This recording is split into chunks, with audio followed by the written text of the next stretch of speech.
In the noisy mess hall, Captain Davis called out across the table, "Ma'am, what's your call sign?" His voice carried theatrical curiosity. He was a Marine captain with perfectly rolled sleeves, sitting with two junior lieutenants. This was a performance. Sierra Knox didn't look up from her tray. She calmly ate her grilled chicken. Her royal blue civilian blouse stood out in the sea of uniforms. To Davis, she was a civilian, perhaps some contractor or aide who had gotten lost. "I'm sorry?" Sierra finally looked at him, her voice even. "Your call sign," Davis repeated louder now.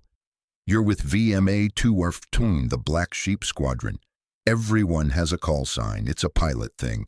Or did your husband just tell you cool stories?" One lieutenant laughed. The other looked down in embarrassment. Sierra's expression didn't change. Behind her chair hung a sage green flight jacket with a patch. A Grim Reaper holding a dripping hydraulic line. Davis hadn't even noticed the jacket. He was looking at Sierra, blonde hair, civilian clothes, a woman he'd already judged. "We haven't been introduced," Sierra said. "I'm Sierra Knox." "Captain Davis," he said magnanimously. "Squadron adjutant, and I don't have any miss on today's visitor log." "I'm not here for a brief," Sierra replied simply. The tension was building. Davis's smile tightened. His friendly condescension was turning to irritation. "Look, ma'am," Davis dropped the politeness. "This is a secure facility. I need to see identification." The policy was correct, but his application became a weapon. Many civilians ate here daily without problems. He had singled out only Sierra. Sierra looked into his eyes. Her common access card was in her pocket, one flash, and this would be over. But there was something in his swagger, in that casual dismissal that she'd seen before, in briefing rooms, on flight lines, in promotion board reviews. This was a persistent friction. "My ID is in my jacket," Sierra said, her voice still calm. "I'm just finishing lunch." For Davis, this was the last straw. He pushed his chair back. The screech of metal legs stopped nearby conversations. "That jacket with the costume patch?" he taunted. "Right, you need to come with me. We need to verify who you are and what you're doing on my base." "Your base?" Sierra said. A lieutenant shifted uncomfortably. "Sir, maybe." "Quiet, Lieutenant," Davis snapped. He took the room's attention as validation. Sierra slowly set down her fork. She looked at Davis. Clean uniform, silver bars, crisp haircut. A man who had never had to justify his presence, who only saw uniforms, not the people wearing them. An old memory surfaced, an academy classroom, an instructor calling them aviatrixes, talking more about their hair and pluckiness than flight hours. The same condescension, different uniform, different room, same stale air. "Captain," Sierra said, her voice now cold and precise, "you have two options. Sit back down and eat your meal, or continue this course of action. I'm informing you that the second option will have a significant negative impact on your career." The threat was so direct that Davis was stunned. For the first time, there was doubt, but he'd gone too far. Everyone was watching. Backing down was unthinkable. "Is that a threat, ma'am?" "It's a weather forecast," Sierra replied. In the corner of the room sat Master Gunnery Sergeant Cole. He'd noticed Sierra come in. There was economy in her movement, situational awareness. Cole was a lifer Marine, very old school. When he saw Davis getting loud, heard the jacket mentioned, he glanced at the jacket. Green flight jacket, Grim Reaper, dripping hydraulic line. Cole's fork stopped. He'd seen this patch before, in a grainy photo, in an after-action report. Joint Special Operations Air Detachment. Those people were ghosts. His eyes went to Sierra, blonde hair, calm. He remembered her call sign, a legend. Cole knew this captain was poking a sleeping dragon. Institutional disaster was seconds away. He stood and walked out of the mess hall, pulled out his phone and called the sergeant major. "Gunny Cole here. urgent voice. "Sergeant Major, I think Sticky 6 is in our chow hall." A pause, then a sharp intake of breath. "Cole, are you sure?" "Sergeant Major, I saw the patch and Captain Davis is trying to escort her out." Silence, career-ending silence. "Keep eyes on, Gunny. Don't intervene. The Colonel and I are on our way. 5 minutes." At base headquarters, Colonel Jensen was reviewing budget proposals when Sergeant Major Thorne appeared at his door. He didn't knock. This was a 5-alarm fire. "Sir, situation at the East Mess." "What happened, Sergeant Major?" "Call from Master Gunnery Sergeant Cole. Major Sierra Knox is in the mess hall." Jensen frowned. "And Major Knox, sir, Air Force, call sign Sticky 6. It landed like a grenade." Jensen immediately went rigid. His pen dropped on the desk. "Sticky 6, he repeated. He couldn't forget that name, whispered in Joint Command briefings, outside classified intel vaults. "Are you sure?" "Cole saw the JSO patch, sir, and Captain Davis is having a professional disagreement with her about base access." Jensen swore. He opened the personnel database on his computer, typed Knox Sierra. The file appeared. Photo, same woman, but the text made the air in the room thin. "Major USAF Special Operations Command." The rest was redacted. The list of decorations: Distinguished Flying Cross with Valor, multiple air medals, Purple Heart, citation phrases, sustained heavy damage, without navigational aids, under direct enemy fire, successful combat search and rescue. "Get the car," Jensen said, "and get Major Evans, now." He was putting on his blouse. Davis wasn't just harassing a visitor.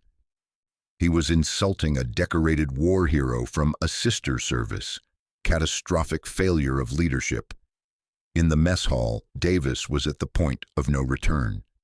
"That's it, come with me," his voice was rising. "Easy way or MP escort. And I suspect this patch is fraudulent wear, which is a federal offense. Stolen valor accusation, the most serious insult." Sierra slowly stood. She wasn't tall, but there was a stillness that commanded space. She looked at Davis, and for the first time, there was pity in her eyes. "As you wish, Captain." At that moment, the main doors opened. Complete silence. Every conversation stopped. Every head turned. Colonel Jensen strode in, with Sergeant Major Thorne and Major Evans. Their presence sucked the air from the room. Measured pace, eyes forward, directly toward the knot of tension. The entire mess hall population stood as one. The scraping of 100 chairs, the only noise. Davis froze, color draining from his face, snapped violently to attention. The trio stopped a few feet away. Jensen completely ignored Davis. His gaze was fixed on Sierra. One step forward, a sharp, precise salute. "Major Knox," his voice rang with deep respect. "Colonel Jensen, base commander, welcome to MKS Miramar. I apologize for your reception." Sierra returned the salute. "Colonel, no apology necessary. I was just having lunch." Davis's world was tilting. "Major." The colonel called her Major, saluted her, the woman in the blue top. Jensen dropped the salute, then slowly turned his head toward Davis. "Captain, I understand you were curious about the Major's call sign." Davis swallowed. "Sir, I was just following base security procedures." "Really?" the colonel cut in, voice sharp as glass. "Because it looked to me like you were harassing a decorated officer. Major Knox is a guest of SOCOM, here to brief my senior staff on joint operational tactics. Tactics she learned firsthand." A step closer, voice lower, but the intensity felt throughout the room. "That patch, which you called a costume, is the insignia of JSO, which she commanded. It's forged in blood and fire." Then he raised his voice for the entire mess hall. "Some of you may have heard stories about a pilot who, on a night mission in hostile territory, watched her wingman's aircraft get crippled by a SAM. Controls locking up, had to punch out over the mountains. The flight lead, who was herself damaged and leaking fuel, refused to leave. She flew a protective figure-8 pattern around the crippled jet for almost an hour, fought off ground fire, coordinated CSR, guided a terrified wingman through emergency procedures. Her fuel tanks were ruptured, JP-8 fuel sloshing on the fuselage, threatening to ignite with every tracer round. Sticky. She stayed on station until the CSR birds came into sight, fuel gauge on 0. Then she crossed the border, landed on fumes. Saved 2 lives that night. Her wingman gave her the call sign, Sticky 6. Sticky for the fuel-soaked jet. 6 because she always has her wingman's back. The colonel turned fully toward Davis. So yes, Captain Davis, she has a call sign. She earned it in a way I pray you never have to, and you will address her as Major or Ma'am. A pause. The weight of the words was crushing the captain's spirit. My office, 5 minutes, you, me, and the Sergeant Major. We'll have a detailed conversation about leadership, professionalism, and Marine Corps courtesy standards. Dismissed. Davis, ashen-faced, managed, Sir. He didn't have the courage to look at Sierra. He practically ran from the mess hall with the collective stare of 200 Marines burning into his back. Jensen turned back to Sierra, his expression immediately softening. Major, again, my apologies on behalf of the entire command. Please allow me to escort you to the O Club. Sierra gave a small, tired smile. She looked at the faces of the young Marines now watching with undisguised awe. Thank you, Colonel, but that's not necessary. It was a misunderstanding. She looked directly at Major Evans. All that's needed is for our people to understand the standard. The same standard for everyone. Look at the uniform, not the person wearing it. Or in this case, a glance at her blue top. Recognize the bearing of someone who wears one when they're not wearing it. A masterclass in grace. No demand for apology or retribution. A lesson, a course correction. In her mind, a sharp memory echoed that crystalline moment from that night. The cockpit filled with the smell of burning electronics and jet fuel. Red lights flashing, black mountains below. Her wingman's ragged breathing on the radio, and the control stick in her hand, slick and tacky with hydraulic fluid that had sprayed into the canopy. Sticky. The last thing she felt before keying the mic. A voice that didn't sound like her own. Hang on, buddy, I'm not leaving you. That was the moment Sticky 6 was born. In the dark, in the fire. In the quiet, absolute refusal to let a fellow warrior fall. In the following weeks, Davis had his course correction. He wasn't kicked out. Jensen thought that would be a waste. Instead, he was relieved from adjutant and given a desk job, revamping equal opportunity and professional conduct training for the entire air station, teaching the lesson he hadn't practiced himself in front of peers and subordinates. A long-term dose of humility. Jensen implemented a new check-in brief led by Major Evans, a segment on joint service integration, emphasizing professional courtesy. Photos of distinguished women, Sierra among them, were added to the headquarters lobby displays. The change was subtle but clear. A month later, Sierra returned for a briefing. She was at the base exchange when a voice came from behind. Ma'am, it was Captain Davis. In service Charlie's, younger and far less confident, standing rigidly, hands clasped behind his back. Captain, a neutral nod. He swallowed. Ma'am, I want to properly apologize. What I did, there's no excuse. It was unprofessional, disrespectful, ignorant. I was wrong. I'm sorry. The words were stiff but sincere, deep burning shame in his eyes. Sierra studied him. She didn't see the arrogant officer, but a chastened man who'd had to confront deep-seated biases he might not have even known he had. I appreciate that, Captain. Apology accepted. Relief. Thank you, ma'am. I'm running the professional conduct training now. Your story, the Colonel's story about your call sign, it's the centerpiece of the leadership module. A faint, ironic smile. Is it now?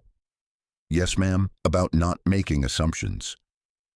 About looking beyond the surface for substance. He finally met her eyes. I'm trying, ma'am, to be a better officer. Sierra nodded slowly. That's all anyone can ask, Captain.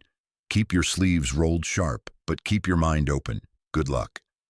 As she walked away, there was a sense of closure. This wasn't about victory or vindication. It was about the slow, difficult work of making the institution better. One corrected assumption, one humbled captain at a time. Her call sign was a reminder of that night of fire and fear. But perhaps now, on this base, it would also be a quiet reminder to always look deeper, to respect the warrior, not the package they come in.